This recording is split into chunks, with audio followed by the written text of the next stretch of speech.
Hello there, and welcome to the most recent of the FSG anti-money laundering seminars. I'm delighted to be able to welcome our two speakers today, Trevor and Stephen, and they will be talking shortly about the key element that we've left out so far, which is the cryptocurrency aspect of money laundering. However, if I may, just as a quick introduction, we'll start by showing you where we're going. The agenda, there'll be an introduction by myself, which is started, and then about 5 past the hour, I'll hand across to both Trevor and Stephen, who will do a double-handed presentation for about 30 minutes, explaining what's going on, and then we have the Q&A at the end. Now, if you have questions, please remember to put your questions into the chat box, and I will put them to Stephen or Trevor or both as appropriate. This, I would like to thank the FS Club for hosting this, but let me talk shortly, for those of you who haven't been here before, about the FSG AML task force. The rationale for it is initially because of Brexit. We wanted to make sure the city was still open for business, and if you wanted to do business simply in the city, it was simple to open a business account, which, as most people know, is not the case because of the AML procedures. So we wanted to strengthen, but also simplify the AML, and we wanted to make sure that the city and the UK economy was open for business. We have done, we've been engaging with major financial institutions, and we have had these webinars, etc. At the end of the day, we want to come out with a protocol that the major financial institutions will follow, which will, as I say, simplify and strengthen the AML anti-money laundering regulations. Right. Moving on to what we've done so far, you can see the webinars we've created and held up to today. We have the intention of having a round table in the not too distant future, but of course COVID is really putting the brakes on that at the moment. We will then have a webinar shortly thereafter, or within the sort of November-December timeframe, where Professor and Alderman Sheriff Michael Manelli and I and a couple of others come together to talk about where we've got to, what we've learned from these various webinars, and what we want to do, what we think we can go forward. From that, we will then produce the protocol, and we will launch that protocol, God willing, in person in the Bailey towards the end of the year or the beginning of next year. So that's about the task force. More importantly, I'm going to pass across to Stephen Ryan now, if I may, because we would like you to answer the following questions so that the guys can actually address your particular issues and presentations. Stephen. Great. Thank you, Graham. Thanks. It's great to be here. I'm glad I'm being joined with a resident expert, Trevor Barritt. But let me run through the questions that we'd like everybody to try and answer. You know, this is a quick poll. It'll help Trevor and I sort of facilitate our conversation with you today. So the question is, regarding cryptocurrency exposure in your financial institutions' payment systems, specifically credit cards, wire, and SWIFT, can you provide a high-level status of your current capabilities? And you have 4 choices here. The first is none, which means you have no capabilities at this point, and none are planned to identify crypto exposure. The second one, B, is basic. And this is you're doing simple name matching of cryptocurrency VAS or entities within these legacy payment systems.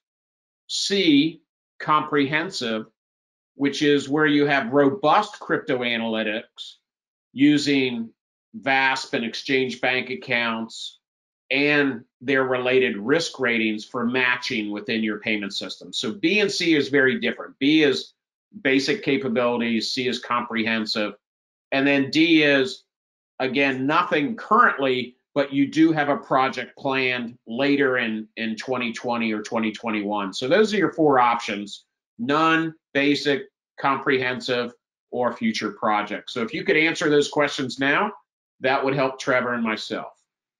Graham, over to you. Let's see how we do here. Thank you, Stephen. Well, people are voting, hopefully, at the moment, and shortly hereafter, the specialist behind his running the system will bring up the results. I'm just looking at the attended. We've got about 70% of the individuals have answered, and here are your results.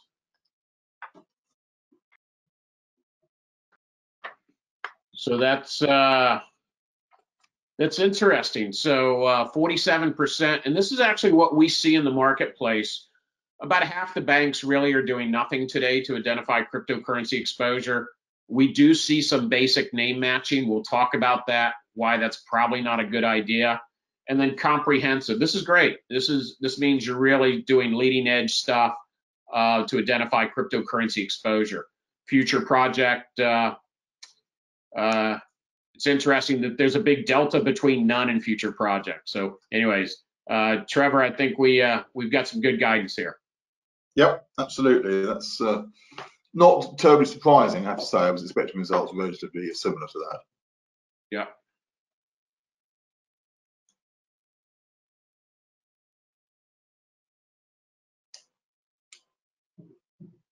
So, Jens, do you want to take over now?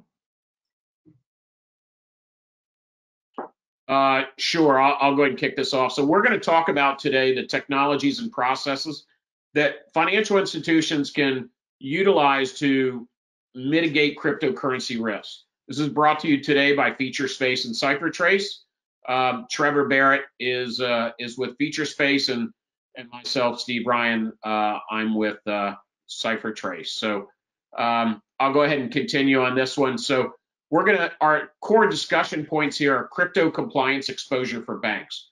We're going to talk about what we see in kind of the regulatory aspect, and then what we see banks doing around the world, not only in the UK and Europe, but really, sort of a global. We'll talk about these AML controls and how they're being employed, and how artificial intelligence can support these processes through products like Featurespace. And then really, what's the future of KYC and AML for cryptocurrency? What does it look like? So we're going to try and cover all four of these major topics. I think next slide. Trevor, a little bit. Sure. So let me just say a couple of things about who Featurespace are. So we grew from 30 years research at Cambridge University with Professor Bill Fitzgerald, who was a leading researcher in artificial intelligence and machine learning. And he and a PhD student founded Featurespace around 10 years ago. We have invented adaptive behavioral analytics, which is a way of machine learning actually learning from itself, so it doesn't have to be adjusted on a regular basis to detect and prevent financial crime. And we're working with, at the moment, about 5 of the leading banks in the UK and some of the largest banks in the world in anti-money laundering. That's great. And a little bit about Cipher. Again, Steve Ryan, one of the founders. The company was founded in 2015. Our headquarters is in California, Los Gatos, California. That's the San Francisco Bay Area.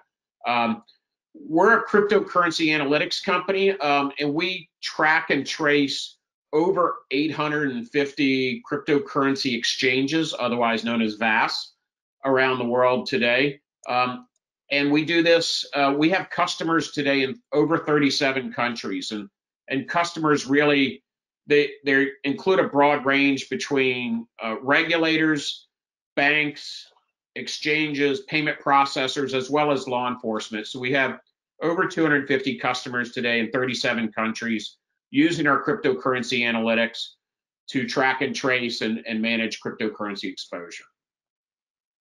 Over to you. Okay, thank you, Stephen. So looking at controlling crypto risk. Yeah, I can take this one a little bit. So one of the things we've seen at Cipher is we've been working with the banks. We're founded in 2015, but we've been working with them for the last couple of years, and we see on average, a large bank, you know, a top 20 bank, global bank, is going to have at least $2 billion of crypto exposure in their legacy payment systems. What does this mean? This does not mean banks are banking crypto companies, because that's actually a very small population of the 20,000 banks around the world. This is banks that have a consumer retail banking platform, which is most banks. It's most of the 20,000. They have cryptocurrency exposure through their consumers, and these consumers are using credit cards, ACH, wires, and SWIFT to transfer funds to and from cryptocurrency VAS. We believe 100% of these 20,000 banks have exposure today. That's been our experience. So whether you're a 2-branch bank in the United States, a small credit union, or you're one of the largest banks in the world with 5,000 branches, we believe they all have cryptocurrency exposure through their consumers. And we even see that some of these banks as well, 80%, not quite as many, unknowingly harbor unregistered crypto MSBs. These are MSBs that use bank accounts for the sole purpose of collecting funds to sell cryptocurrency, usually unknowingly to the bank. They don't tell the bank what they're using the bank accounts for, but they're actually receiving funds to sell Bitcoin and other currencies. So again, we see the two major exposure points for financial institutions. First is through their consumers using credit cards, debit cards, ACH, wires, and SWIFT, and then illicit or unregistered MSBs using their bank accounts to receive funds where they've sold Bitcoin and other currencies. Next slide. So I think it's fair to say that cryptocurrencies, virtual assets, call them what you will, are probably the biggest challenge, certainly in recent times, to financial control, financial crime and AML in particular, risk control. And it's not surprising to find the regulators handling it in a different way than they do, or somewhat different way than they do most other types of assets. We saw FATF very recently in revised Principle 15 state that jurisdictions should either regulate or prohibit action in cryptocurrency. Now, the majority have chosen to regulate, but there are some, and some that are relatively large economies who have actually chosen to outlaw the entire thing completely. And over in the UK in January 2020, the FCA assumed responsibility as a result of the Fifth Money Laundering Directive, which then brought in cryptocurrencies, virtual assets into the AML fold. In January 2020, the FCA assumed their new regulatory powers as the regulator for these types of activities within the UK. And basically, the FCA regulates 5 different areas, which can mainly be summarized as being either exchange type of activity, so fiat to crypto, crypto to crypto, crypto asset ATMs and so on, in the exchange area. The US also regulates that type of activity. And then we in the UK also regulate the wallet providers. The US has chosen not to go down that particular route. So the regulation in cryptocurrencies is slightly broader in the UK than it is in the US. Now, I think it's important to say that what we're going to be talking about over the next few slides is, of course, in addition to the normal types of AML controls and requirements.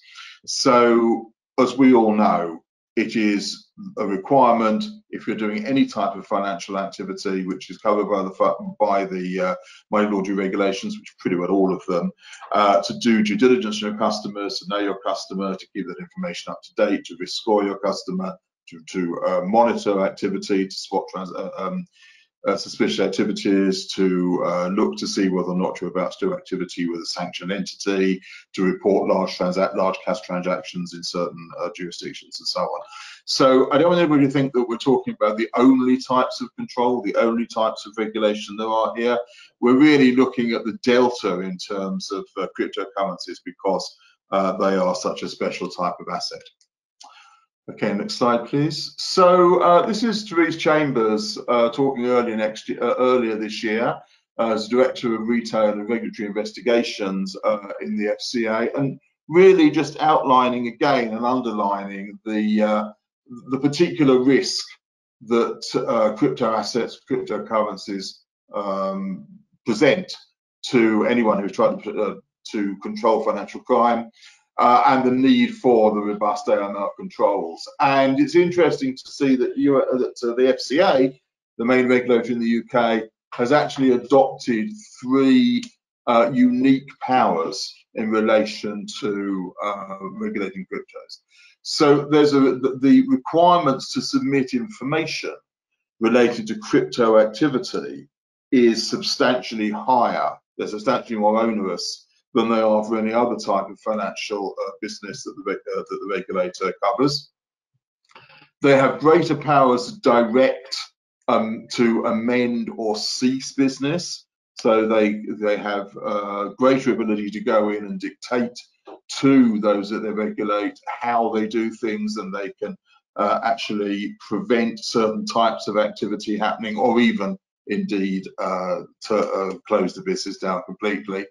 And also the fitness of proprietary test is stronger for cryptocurrencies than it is with other types of assets with the FCA. This is the requirement for senior people in the organisation to prove to the FCA and certain specialist position holders, such as the BSA officer or money laundering reporting officer, directors and others, that they have proper fitness of propriety to do their business. Next slide, please. The USA has also been busy in terms of its legislation program.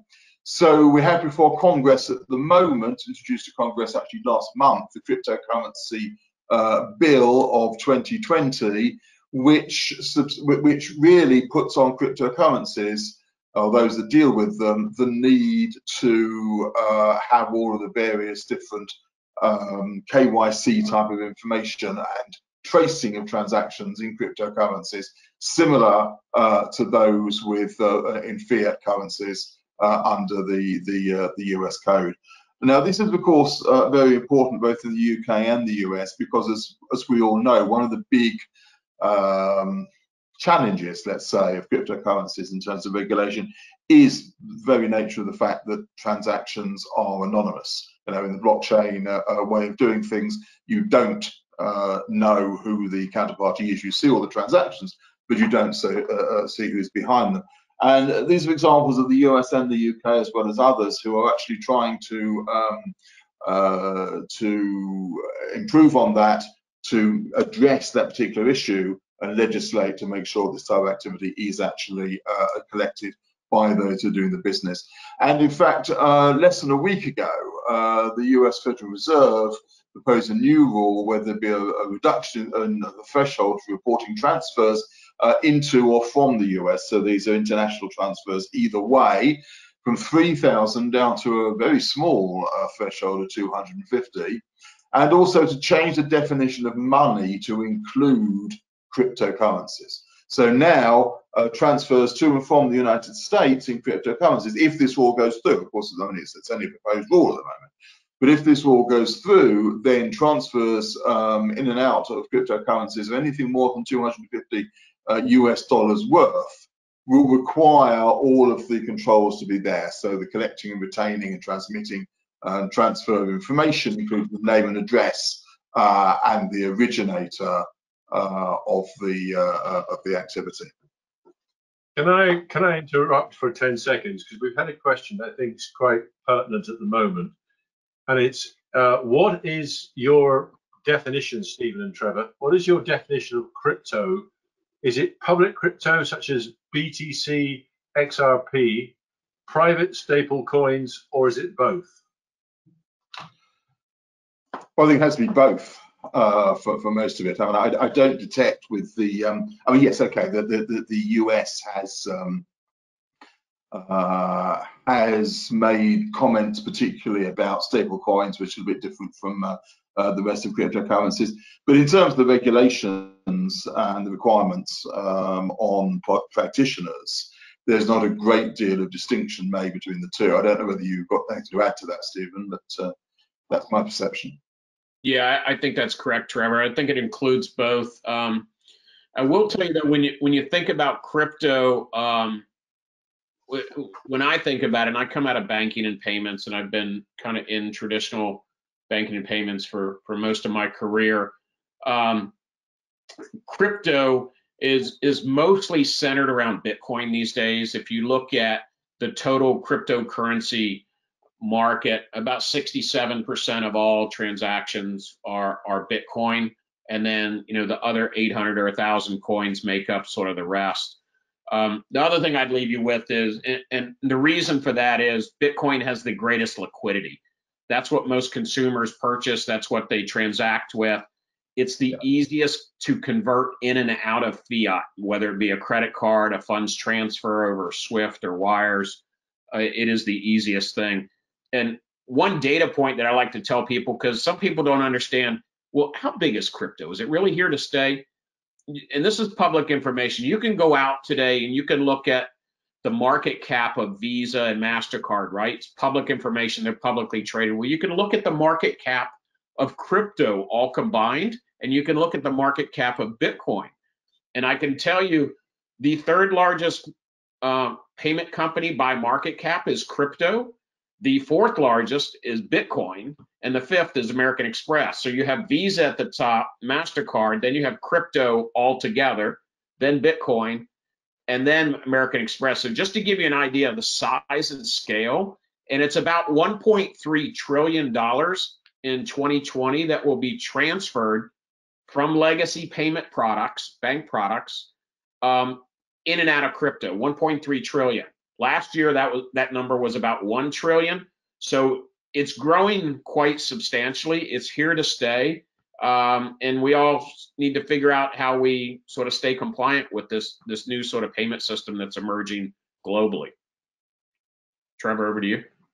Thank you. So these are examples of the recent FATF crypto-specific red flags. Now, again, these are in addition to the red flags that cover the normal fiat currency and other types of financial transactions. So these are some specific crypto red flags that FATF, if you like, has added recently in terms of trying to deal with this area. Now, I'm not going to go all through each of them, but you can see that we've got some interesting ideas around transfers to multiple VASP. By the way, VASP as a virtual asset service provider, for those that need a translation of that, conversion into multiple virtual assets. So, why are you looking to buy more than one type of virtual asset at one particular time? Large deposits to open relationships with the new VASPs. Multiple accounts of VASPs. I mean, you can read quicker than I can talk, but these give you some idea of the sorts of things that FATF is saying we should focus on to spot suspicion in this area. And the last thing I just want to point out on this slide is the last bullet point. Customers not fitting the usual virtual asset usage profiles.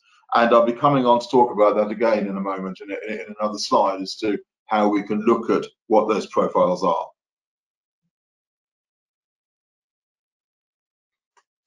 Okay, so Stephen, do you want to speak up on the side? I'll kick this one off, Trevor, and then pass it to you. So if you look at risk management for crypto assets, one of the polling questions we had was, if you remember back, there's really two things that we see banks doing today. Actually, three. We see them banks, usually option one is they're doing nothing. And as we saw, that's almost half of our audience today. But then sort of the next level that we see sort of banks or financial institutions step into is kind of what we call name matching. And that's where they've gone out and they've collected sort of the top cryptocurrency VASP names, exchanges, and they've loaded them into their AML and their watch list alerting systems, and they're looking for hits in their credit card systems, in their wire, in their Swift. One of the things we see at Cipher Trace and in working with Featurespace is That's just not a good idea. And here's why. It's because it's riddled with false positives. You know, there's a lot of cryptocurrency companies out there. Their names aren't very unique, right? I'll just pick on Gemini, which is one based in New York City, has global reach. It's owned by the famous Winklevoss twins, but it's actually a very secure cryptocurrency exchange. But if you tried to match in your payment systems the word Gemini, looking for Gemini transactions, whether it be in credit card, wires, or Swift, there's about 5,000 companies on the planet that also call themselves Gemini. There's a construction company, there's a school, there's all kinds of things. So if you're doing name matching, you have to figure out how to filter out all the false positives. And then even once you figure that out, what are you left with? You're left with that cryptocurrency company, but you don't know if they're risky or not. So it really didn't gain you anything. So that's why, leading into this slide, and CipherTrace working with Featurespace, we do a few key things that help match these transactions so that you don't have false positives and that you have actionable intelligence. And the first is we give a VASP KYC risk rating score. So for every VASP out there, we'll tell you what does their KYC program look like? Is it red, yellow, or green? Do they identify who they onboard as customers, or can anybody get an account through just a generic email address? We'll tell you that. We'll give them a risk rating. We'll also give you a risk rating based on their actual cryptocurrency transactions. What percent of that VASP over a period of time, like last month, was considered illicit or risky? Was it transacting directly with illegal actors? And then we'll also tell you the VASP jurisdiction data, right? So where is this VASP? Is it in Estonia? Is it in the UK? Is it in the US? Is it in Japan? That could be meaningful to you. And then we'll also tell you whether or not privacy coins are supported. This is important. It tells the persona of that VASP entity. You know, do they support Monero? Do they also have a poor risk rating? Do they have a high transaction risk? If you saw that they had a high transaction risk, a poor risk rating, and they support, let's say, Monero, it's probably going to be a series of red flags that you would want to decision something about those transactions. And then how do we do all this? We actually provide matching data through VASP bank accounts and credit card descriptors. So that's really the initial sort of tag or identifier. And then you have these 4 proprietary methods to figure out how you build and create your risk models. And you do all that through Featurespace. So Trevor, back over to you on this one. Thank you, Stephen. So yes, could we have the previous slide again, please? Thank you. Yeah. So when we get hold of the data, then we do a number of things with it. So as Stephen was saying, in KYC, both in terms of know your customer, but also know your exchange and know your VASP and these sorts of things, vitally important here. The need to have really good data coming in to inform the models and the rules that you have. Adaptive behavior analytics, what I spoke about earlier, the ability to have machine learning, which actually learns from itself and doesn't need manual adjustment. And then the combination in real time of artificial intelligence and rules. So we looked at a number of red flags. It's not advisable just to rely on machine learning or artificial intelligence. Those red flags from FATF and from other regulators are there for a reason, and regulators expect you to adhere to them. So it needs to be a combination of the two. And finally, the classic way of profiling and calculating profiling deviation really isn't up to the task these days. You need to be able to look across the entire spectrum of all the data points and the data types that you have, all the various features of that, and that's why we call Featurespace the ability to consider things like the volume and the value and the time and all the other features of a particular transaction, particular set of data points, and to profile on all of those, both from a historical and behavior point of view, and dynamically to calculate your peer group, your historic to expected behavior profiling as well. Okay, next slide, please. So I've spoken a bit about profiling. There's a lot of very interesting information that's available in the public domain. And one of the things that I would really recommend is a FCA research paper of a few months ago, which gives a whole load of different metrics about the various different profiles that people have. So, for example, 77% there bought crypto assets through exchanges, only 23% obtained them another way. Down the bottom center, I found very interesting, 47% of cryptos bought have never actually been sold. And the graph there, in terms of the length of time that cryptos are usually held, means that red flags from the traditional stable things like short-term sale of long-term investments, for example, from the securities world, might very well be useful in looking at suspicion from crypto trading. But it goes on. So up on the top right there, you've got whereabouts in the UK people more likely to know about crypto. Now, not surprisingly, the southeast of England is one of those areas that people know more about crypto than other. Now, again, that's something you can put in the metrics. So that I'm not saying that if somebody from Scotland starts doing cryptos, then it's suspicious. Of course not. But these are the sorts of things that you combine: the age of the holder, the annual income, the location, and so on and so forth, to build up a really rich profile of what you'd expect in terms of cryptocurrency, and then look at divergence from that as just one of a whole number of inputs of data that you can consider. Next slide, please. And the next slide, please. Okay, so this is an example of a Featurespace alert screen. And the way that we work is that a red transaction means something that, or red event means something that is worthy of attention. So it causes an alert. We can see here on the highlighted part, we've got a lead feed in from Featurespace, from Cipher, which gives us information about this particular exchange, which means it's worthy of attention because of the issues that attach to it. Stephen, I don't know whether you want to take anything up on that. Yeah. So this is a great example of how you can leverage your existing solution, but from Featurespace, augmented with CipherTrace analytics. So it's a tool that you're already familiar with.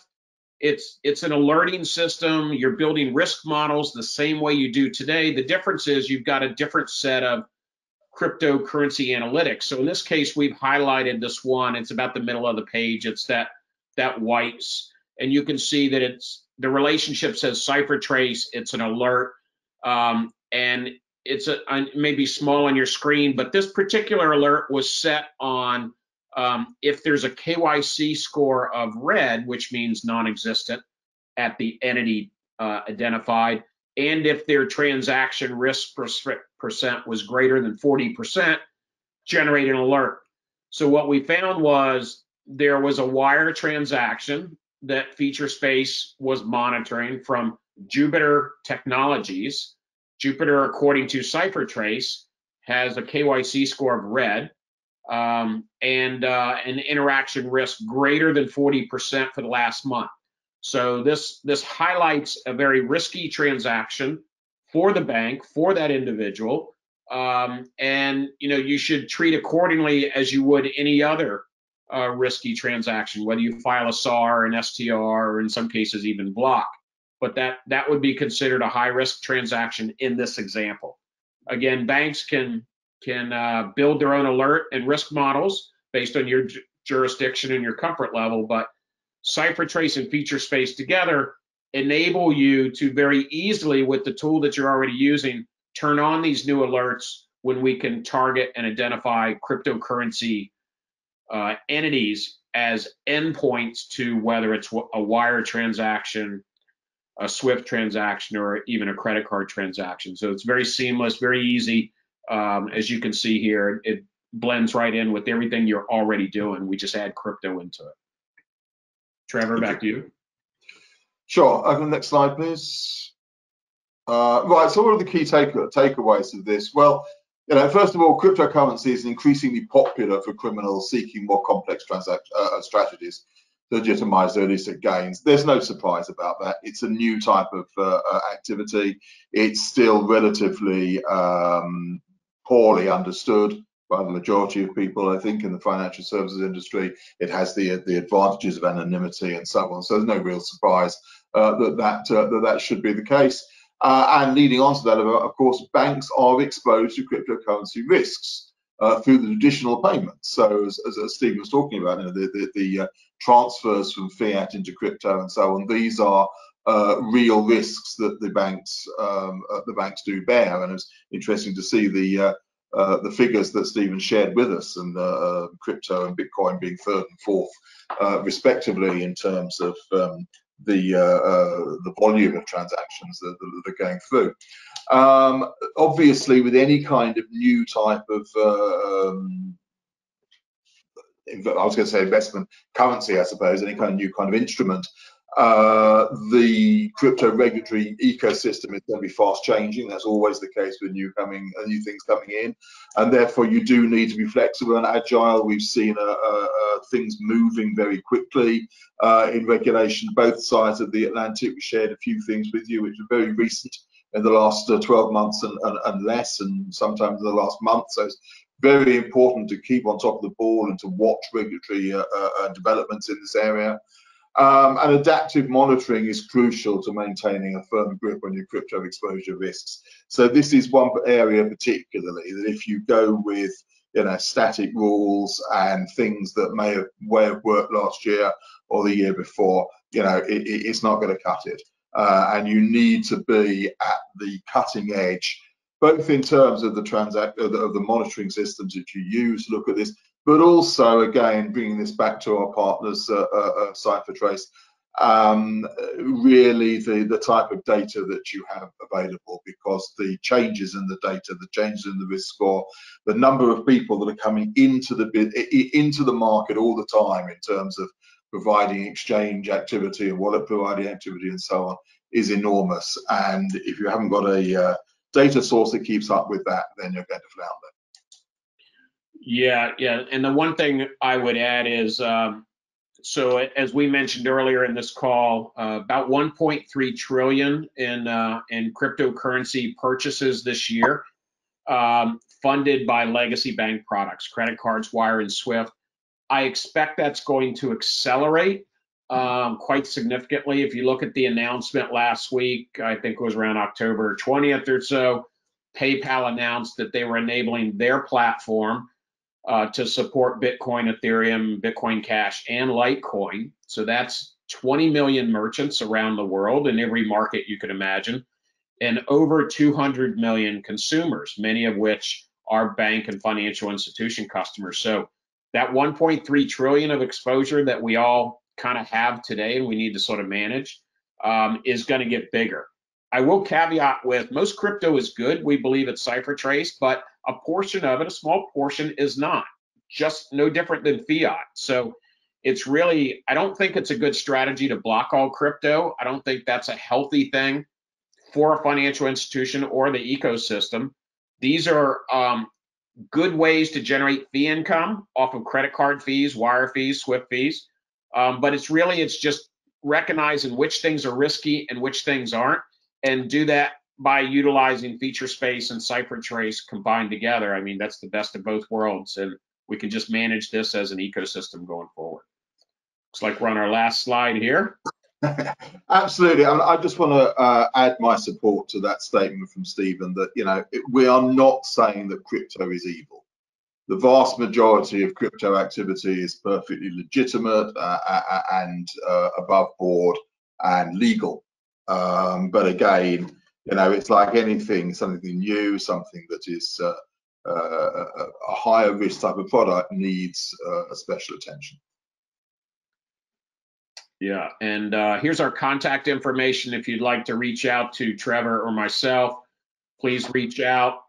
We're happy to sort of coordinate more detailed learnings, webinars, one-on-one webinars, demonstrations of some of the slides that you saw today. Let us know how we can help you, and look for us to be your cryptocurrency partner.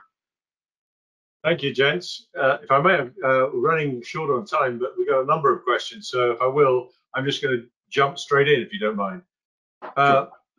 First one is, are self-custody wallets out of the scope, out of the range of the regulators?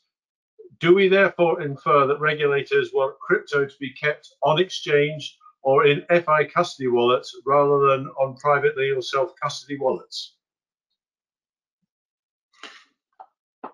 Well, I mean, I can't speak for why regulators decide to do what they do. I mean, sometimes they tell you what they do, sometimes they don't. My guess is that, you know, activity that I do on my own behalf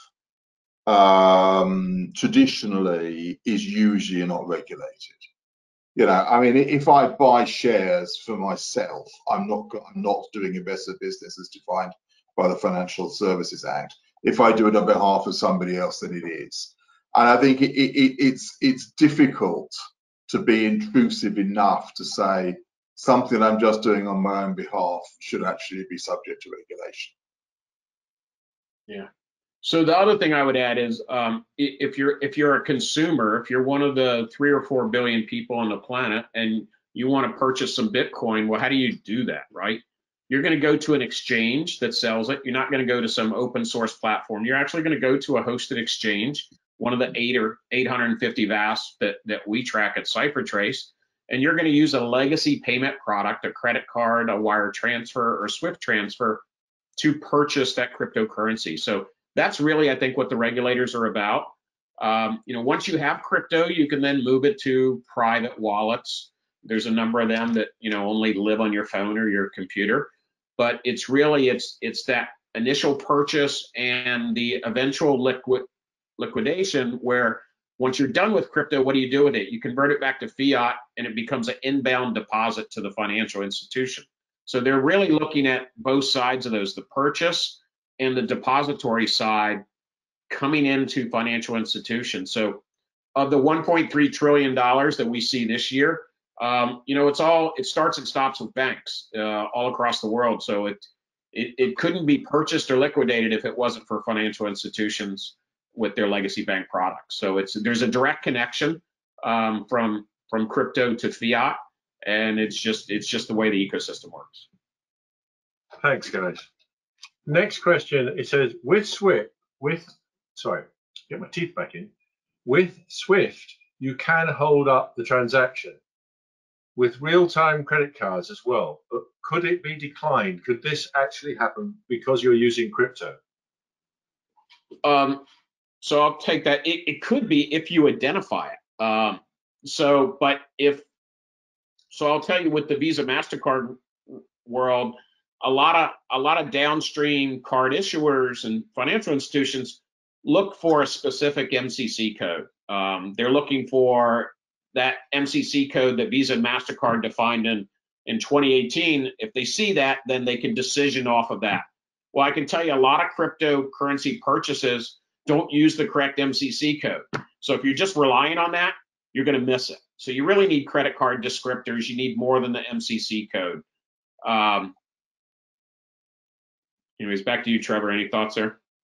Yeah, no, I think that in the interest of time, and possibly getting one more question if possible, Stephen, I think you've hit the nail on the head there. Thank you. Right. Last question, if I may, because we are running out of time. Has there been a response yet from the criminal fraternity to these new regulations? Do you see them being able to get round it? Trevor, you seem to be the man on the spot.